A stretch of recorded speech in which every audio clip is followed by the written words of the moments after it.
Segunda coisa que eu gostaria de destacar, que eu acho que é muito importante, é, em grande medida, o silêncio da imprensa progressista no Brasil sobre essa questão do Batista. Né? Se nós juntarmos a conduta dessa imprensa na questão do Batista, da esquerda também, né? E juntarmos aí as críticas que foram feitas a Gleisi Hoffmann por ter comparecido à posse do Maduro, nós vamos também tirar uma conclusão importante daquilo que está acontecendo na política nacional.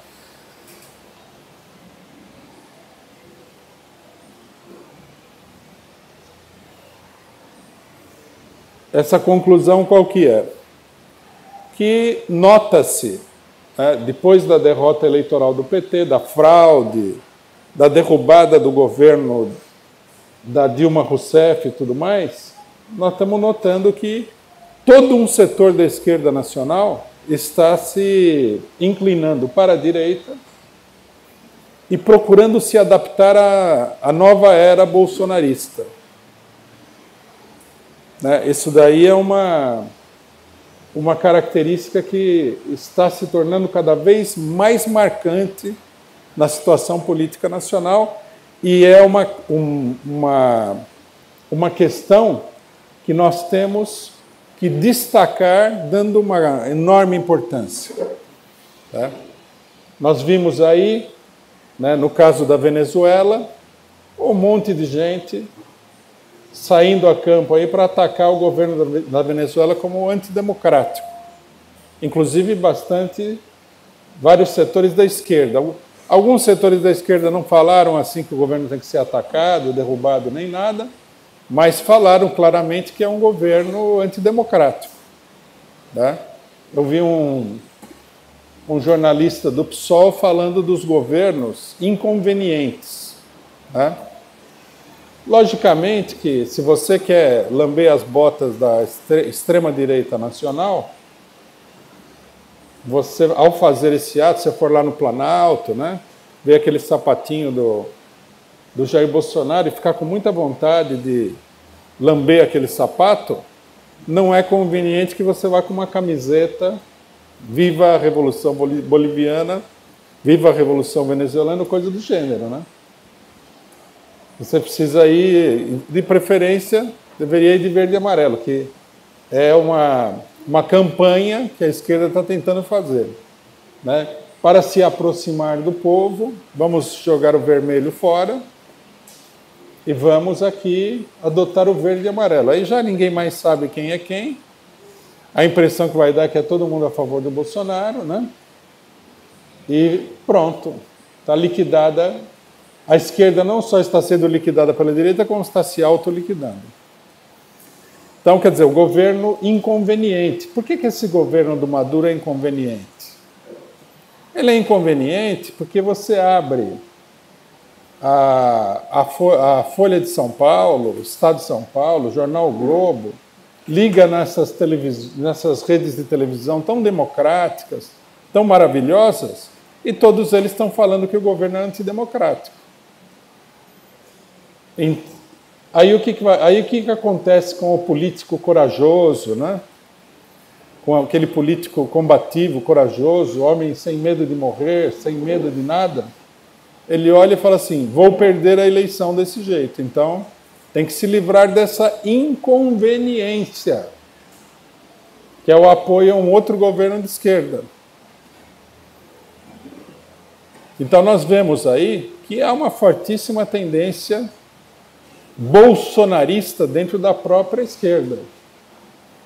Agora, a grande pergunta que nós teríamos que colocar nesse caso é o seguinte: se você é um partido, se você é uma corrente, se você é uma liderança política, e você começa a querer usar o verde e amarelo, se você apoia a derrubada dos governos de esquerda pelo imperialismo na América Latina, se você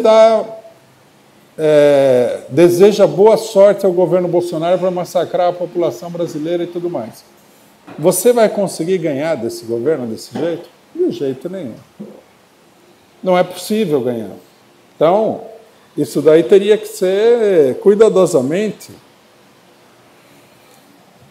visto por toda a esquerda. É uma política desesperada, né?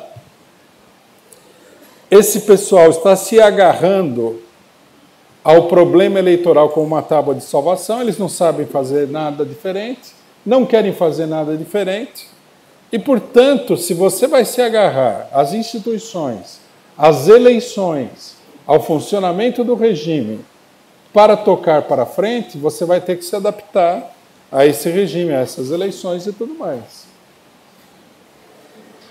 Você vai ter no final, se você acredita que a imprensa forma a opinião dos eleitores, você vai ter que se adaptar a essa imprensa, como eles sempre se adaptaram.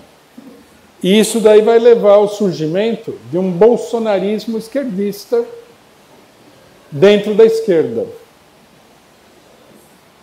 Esse é um dado extremamente importante da situação.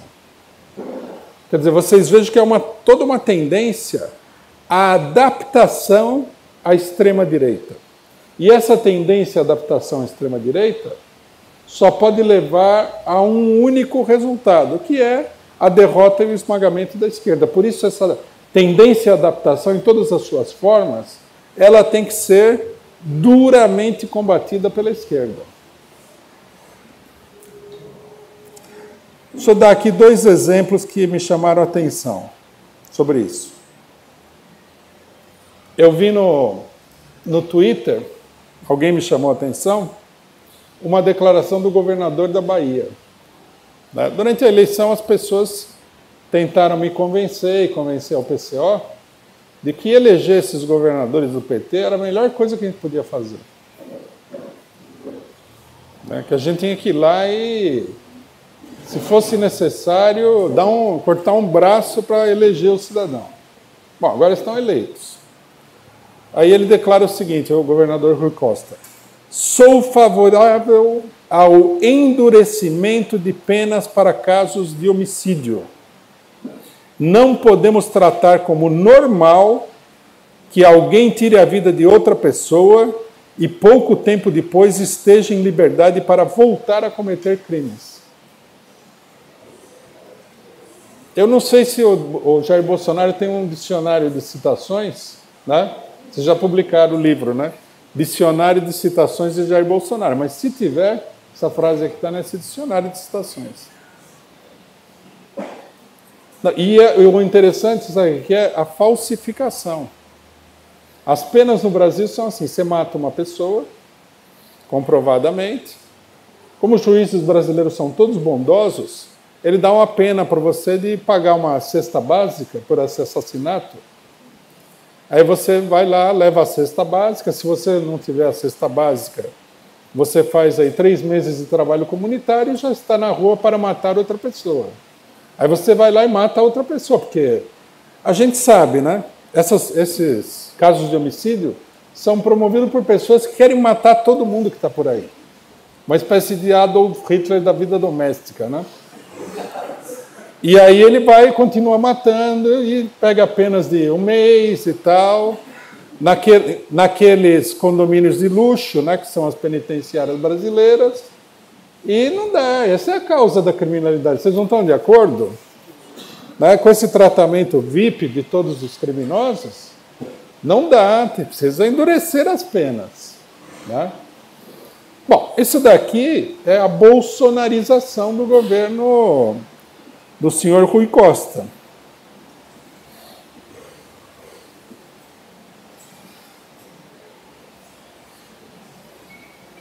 Aí nós temos aqui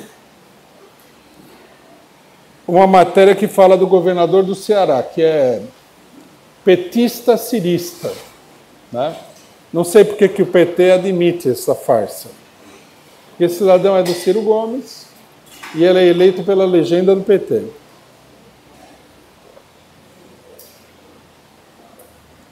O PT no Ceará é uma espécie de barriga de aluguel do Ciro Gomes.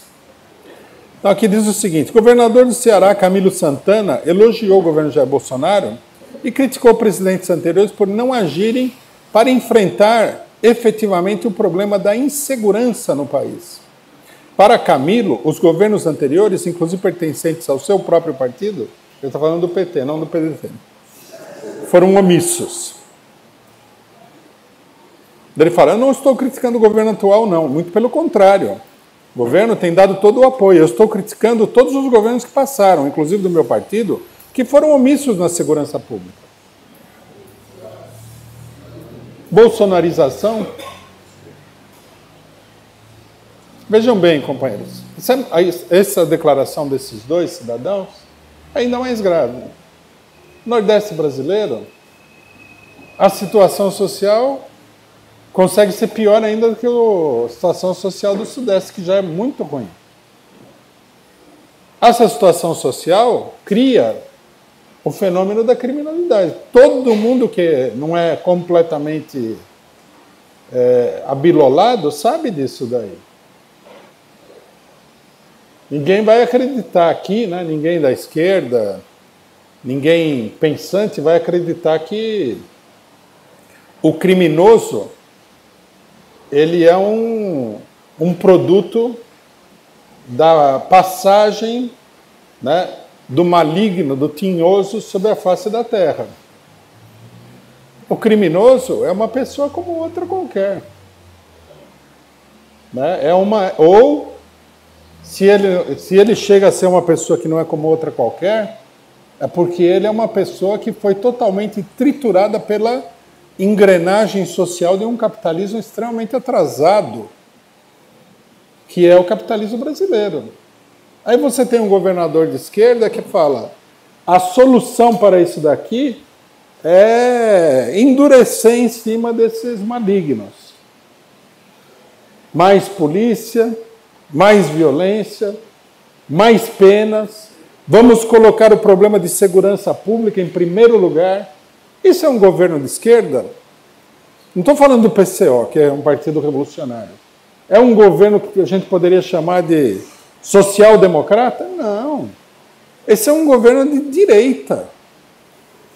Quando o governo começa a agir assim, ele não é de esquerda, ele é de direita. Governo que persegue a população pobre, sob a cobertura da criminalidade, não só é de direita, como adotou uma posição claramente fascista. Porque o fascismo brasileiro, a bandeira número 1 deles, é esmagar os miseráveis em nome do crime. Isso aqui é uma verdadeira aberração política.